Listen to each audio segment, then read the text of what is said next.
Hi everyone, my name is Laura Hicks and I'm going to be starting Week 8's presentation with an overview of Chapter 10 on social cognitive theory.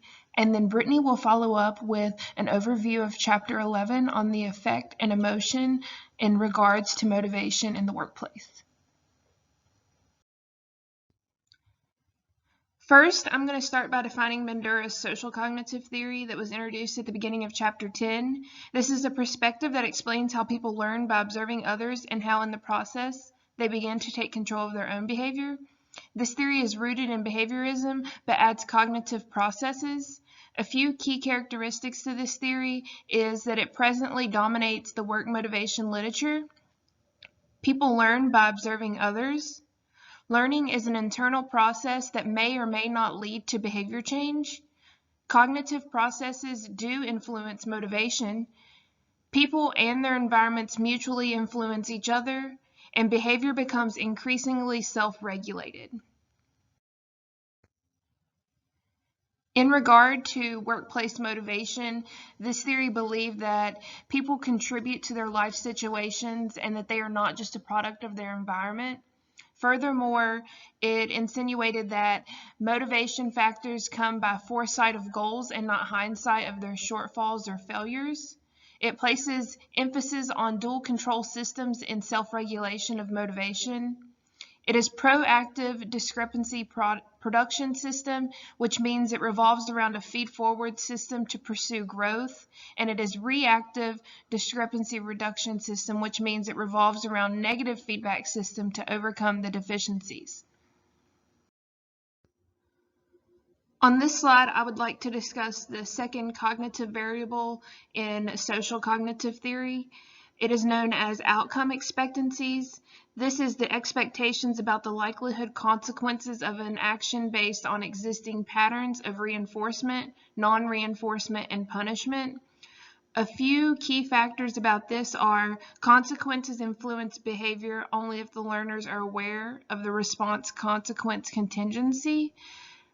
Learners form outcome expectations and then behave in these ways that they think will maximize the desired results. Expectations can be influenced by what happens to other people. Expectations about future consequences affect how thoroughly and in ways learners cognitively process the new information given to them. And lastly, the non-occurrence of an expected consequence may be reinforcing, which means increasing behavior, or punishing, which means decreasing behavior. Chapter 10 also highlighted individual ethics in regard to motivation. One term that it touched bases on was moral disengagement. This is when individuals believe that in certain circumstances, ethical standards do not apply to them.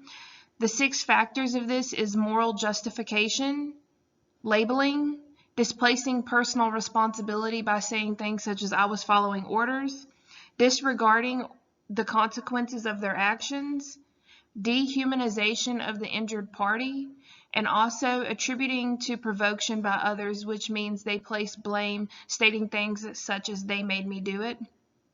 There are ways to combat moral disengagement within the workplace. A few of those ways are constantly monitoring and publicizing corporate policies that have detrimental human effects, increasing the transparency of the discourse by the deliberation of corporate policies and practices that are formulated, and exposing sanitizing language that masks inappropriate behavior. Chapter 10 also introduced self-efficiency. This is the most important variable of social cognitive theory. It is defined as a learner's self-constructed judgment about his or her ability to execute certain behaviors or reach certain set goals. Some defining factors are it has proven to be one of the most focal concepts in contemporary psychology research. This affects the perceived difficulty level of a goal, hence the level of commitment to obtain it. The best predictors of the behaviors people choose to perform and for which a greater level of effort is required, and people with high self-efficiency set and commit to higher goals. Now, if people fall short, they tend to set even more challenging goals rather than slack their effort if they have high self-efficiency. Some influences to develop self-efficiency are 1, previous successes or failures, 2, the current emotional state of the employee, 3, messages that they receive from others or feedback, 4, the successes or failures of others, especially those that they are learning from, and 5, successes and failures as part of a group. So they have a sense of belonging. They look up to that to create their own self-efficiency. Becoming highly self-efficient leads to self-fulfilling prophecy, known as SFP. This is a false definition of the situation which can evoke a new behavior, making the originally false conception come true. This introduces high and low leader expectations. It is a process that improves leadership. It also increases a person's self-efficiency. It results in greater motivation, which includes intensified effort, manifestation, and increased performance, all of which can be based on deception. This process was also replicated by Galatia without the deception factor and only had a temporary effect. The next idea introduced in Chapter 10 was the Pygmalion effect. This is defined as other people's expectations of a person affecting that person's performance. People who receive positive feedback tend to perform well. The Pygmalion effect is a special case of self-fulfilling prophecy. This means treating people as though they were X, then they would become X. It is externally initiated. And this was also concluded as the reason that IQ test scores are infrequently shared with teachers to prevent bias or prejudgment of their students. The last idea from Chapter 10 that I'm going to place focus on is action theory. This theory was very similar to social cognitive theory because it also emphasized goal setting and creating personal initiative. Most action is defined as being goal-oriented behavior. There are 5 phases of the action sequence. The first one is goal development. The second one is orientation, which means reviewing that task at hand and how the organizational environment can play a role in accomplishing that goal. Third is developing a plan to fulfill the goal. Fourth is executing the plan properly and then monitoring the process of execution and looking at the outcomes. Fifth is giving feedback, and this is a process that will later influence the individual to create later ambitions. I hope that you have enjoyed my overview of Chapter 10. There is a question I have placed at the end of this presentation, but from this point forward, I will let Brittany take over to explain affect and emotion in regard to motivation. Hello, my name is Brittany Ferris, and I'm going to be presenting on Chapter 11, which is on affect and emotion. The employee has feelings too. There's a difference between emotions and moods, however, both of them will affect performance. Emotions are specific feelings, so like fear or anger, those are emotions. Moods are just generally determined as whether being in a good or bad mood. They're not specific to one emotion. The 20th century shows little research into the field of emotions. However, they're trying to correct this mistake as they realize that they play a bigger role than what we originally thought. This movement is called the affective revolution.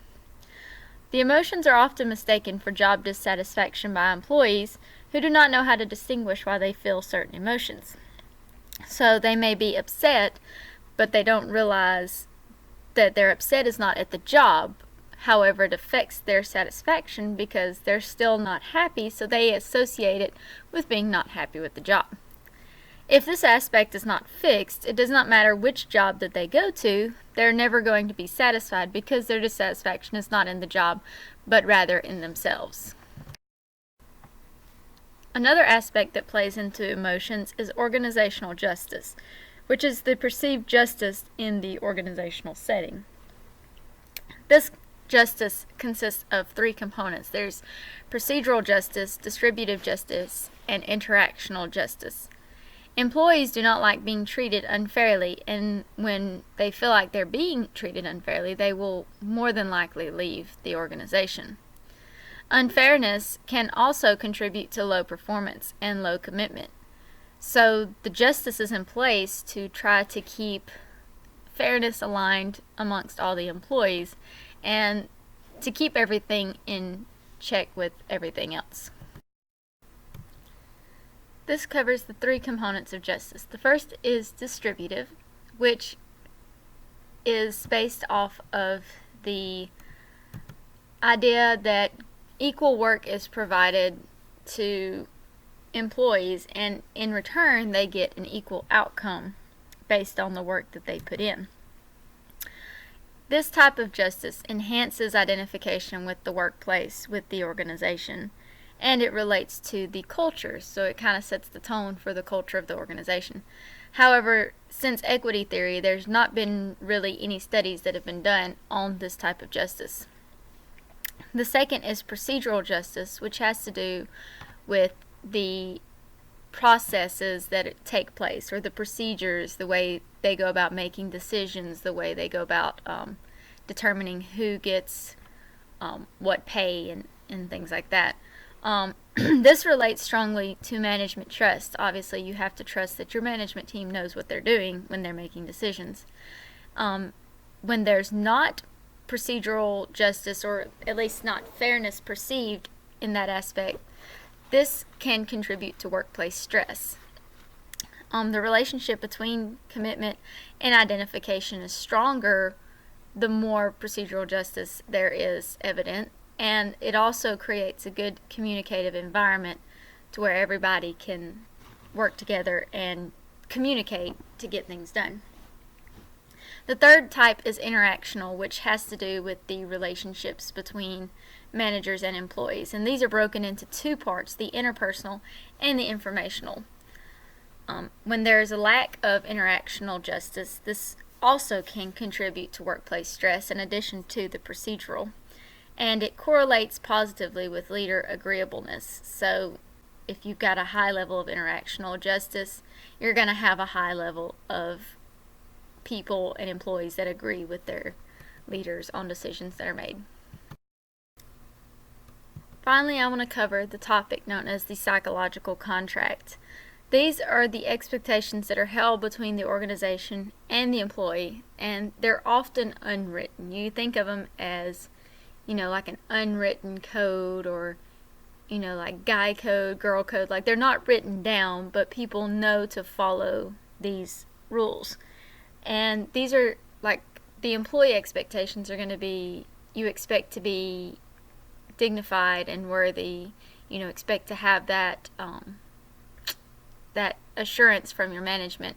And you also expect to have opportunities to grow, to learn, to get better. Employees expect this from their employers. Well, in return, the employer expectations are going to be commitment from the employee. They're going to expect them to be loyal and to show up to work and to do their job like they're supposed to. So this is basically built on the premise of reciprocity, where you give in order to get, and vice versa. Violations of this contract can cause negative effect because the obligations are not being met. If I expect to have opportunities to grow, you don't provide me with those opportunities, then that's going to cause me to think negatively towards the organization. And this negative effect will make the employee feel resentful, untrusting, and lead to decreased commitment and performance. You told me, maybe you didn't tell me, but I'm expecting you to follow through with these opportunities and you didn't, so now I can't trust what is happening. So that can affect your emotions, can affect your motivation. I'm going to be less motivated to work if I don't think you're going to follow through with your end of the bargain. So that's plays a big part when it comes to employee motivation.